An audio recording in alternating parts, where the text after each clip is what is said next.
परिस्थिति की कामना नहीं करनी, किसी भी वस्तु की कामना नहीं करनी, किसी भी पदार्थ व्यक्ति की कामना करने मात्र से हमारा पतन हो जाएगा। क्योंकि असंगतः असंगोहम पुरुषः, यह हमारा स्वरूप है। असंगोयम, अहम असंग, न वस्तु न व्यक्ति न स्थान न शरीर न भोग न क्रिया। ये बहुत सूक्ष्म है परमार्थ। तो जिसने संकल्प के द्वारा होने वाली संपूर्ण कामनाओं का अशेषता अर्थात सर्वथा त्याग कर दिया है और मन से ही अपनी 10 इंद्रियों को अपने अपने विषयों से घसीट करके प्रभु में लगा दिया।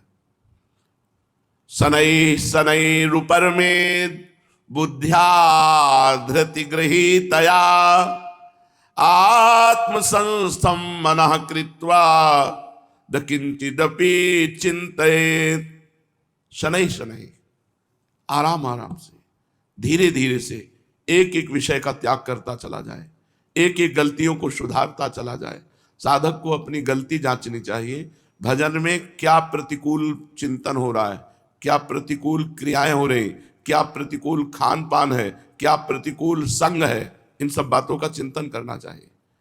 हम कितना भजन विरुद्ध देखते हैं, कितना भजन विरुद्ध सुनते हैं, कितना भजन विरुद्ध आचरण करते हैं, इनका सुधार करना चाहिए। शनै शनै, धीरे धीरे आराम आराम से त्याग करते चले जाओ। उकताए हुए एकदम आज कसम खा लिया और कल फिर गिर गए, ऐसा नहीं। धीरे धीरे आराम आराम से एक एक विषय का त्याग करते हुए, एक एक गलतियों का, और जिस गलती का त्याग कर दो दोबारा जीवन में वो गलती दोहराई जानी ना चाहिए। इसीलिए शनै शनै का धीरे धीरे साधन करते करते प्रायः साधक को उकताहट होती है, अरे जल्दी से सब काम क्रोध नष्ट हो जाए। ये जल्दी से नष्ट होने वाले नहीं है। शनै शनै, धीरे धीरे सहत सहत बाढ़े भगति गृह तनु गुरु हितगार। धीरे धीरे सहते सहते इनका त्याग कर दो। विषय रूपी दलदल से धीरे धीरे निकलने की चेष्टा करो।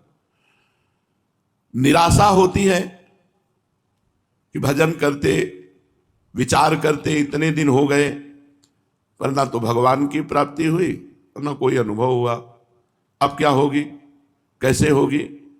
इस बात को लेकर भगवान के भजन करने वाले साधक को ये सावधानी भगवान कह रहे हैं। शनै शनै, धैर्य युक्त बुद्धि के द्वारा धीरज धर के धीरे धीरे उपराम हो जाओ, धीरे धीरे त्याग करो। भजन का अभ्यास करते हुए सिद्धि ना प्राप्त हो तो उकताना नहीं चाहिए।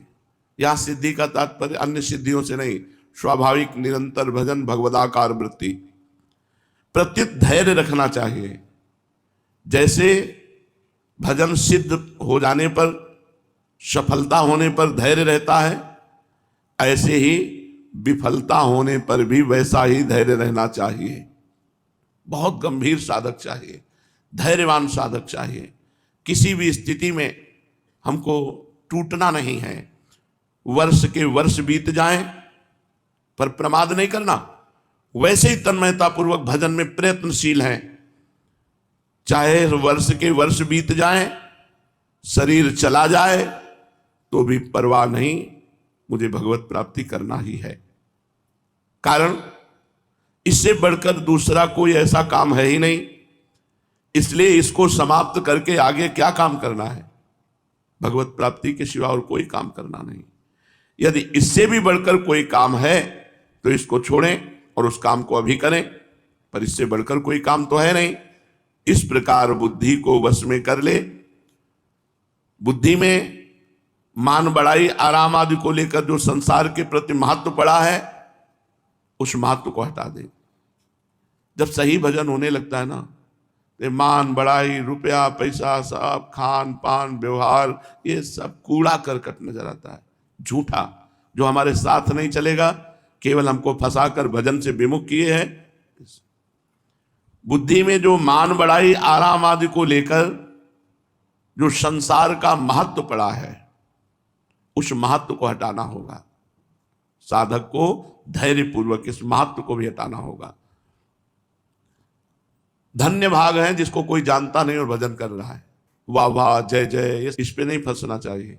ये केवल दिखावा है, माया का सत्य कुछ नहीं। इस महत्व को हटा देना चाहिए। तात्पर्य है कि जिन विषयों का त्याग करने के लिए कहा गया है शास्त्रों में, धैर्य युक्त बुद्धि से उन विषयों से उपराम हो जाए। शनै शनै रुपर में तो उपराम होने में, त्याग करने में जल्दीबाजी ना करें। धीरे धीरे उपेक्षा करते करते विषयों से उदासीन हो जाए और उदासीन होने पर उनसे बिल्कुल ही त्याग कर दे। कामनाओं का त्याग